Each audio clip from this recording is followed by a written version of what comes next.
Hey guys, welcome to my first speed paint video. Hopefully this voiceover will go okay and I won't be too rambly because this is my first time doing a voiceover. It's a little nerve-wracking, but I'm sure we'll get through it. This is for the Vampire Victory piece that I uploaded quite a bit ago.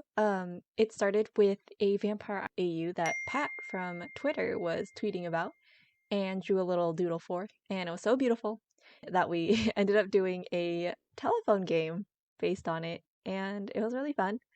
Hopefully the telephone game will be out by the time this is posted because I don't think I'm going to be posting it until everyone has posted their pieces and we've unveiled the whole telephone game. But yeah, as you saw in the beginning, I actually started this one as a sketch in my sketchbook. I took it all over to Procreate and I ended up turning it into a full digital piece. So this is the process that you're seeing there. I struggled a bit with this piece because in the beginning I had all these grand plans about like the lighting and the background and the drama. But then I ended up realizing that my wrist was starting to hurt at this time, which was bad. So I was like, maybe I shouldn't do a full-on background, but I can still do nice lighting. But then that also fell through because you'll see later on, but I do go through all my options with lighting and like effects, and I ended up not really liking any of it. So I stayed with just a flat color background. Maybe one day I'll go back, revisit it, and do a full-on intricate background, but for now, this is what it's at. And I'm proud of it.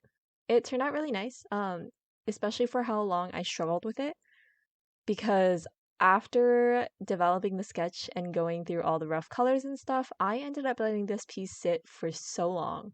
I think it was a couple weeks, maybe even like a couple months, where I would just work on it for like 10 minutes on and off per week because I was reaching these points where I just did not like what I was doing.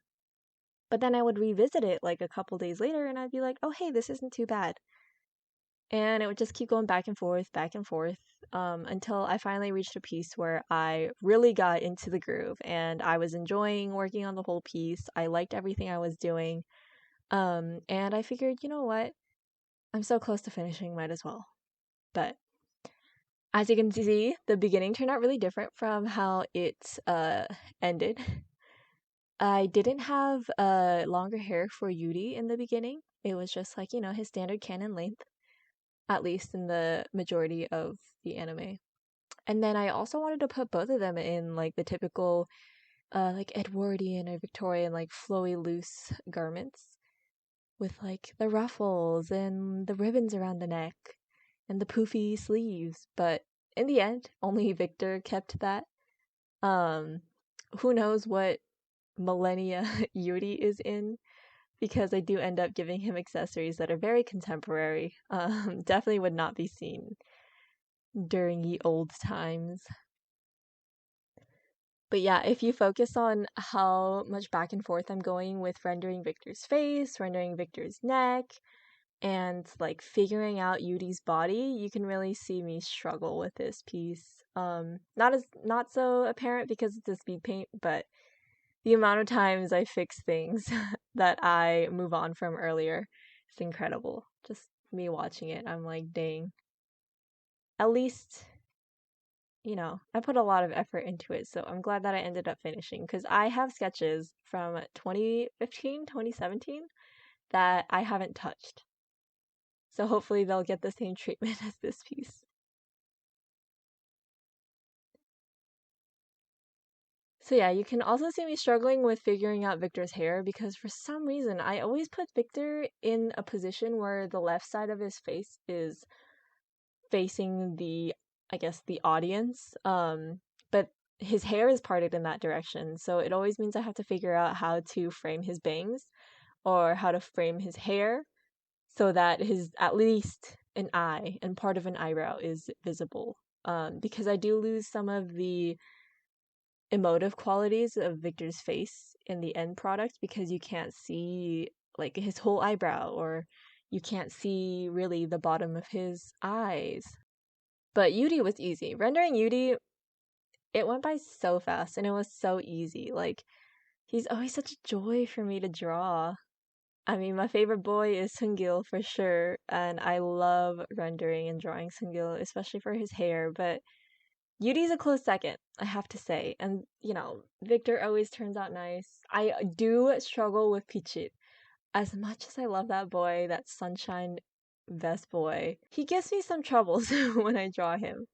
I wish he didn't, but I'm still not really sure if I like how I draw Pichit. Um, but you know what? I'm still working on it.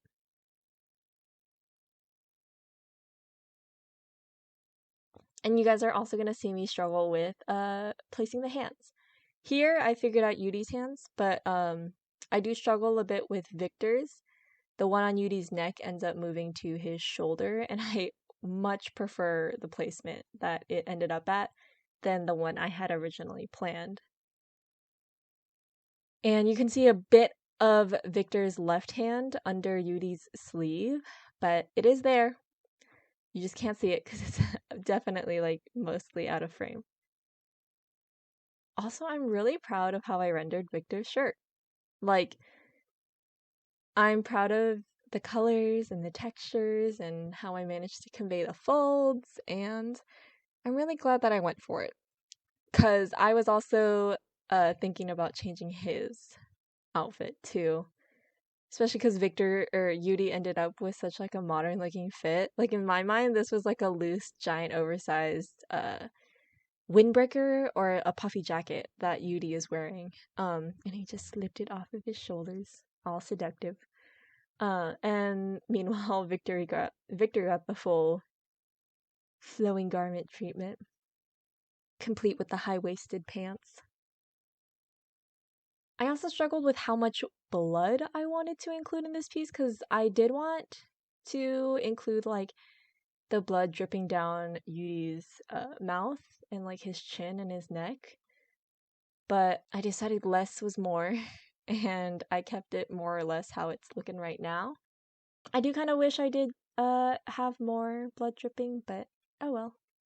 Also, if you see random streaks of like brush strokes, that's because sometimes when I'm zooming in or out, Procreate registers my fingers zooming in or out and pinching on the screen as like my pen, which is really annoying because sometimes I don't notice it until it's too late and then I have to paint over it.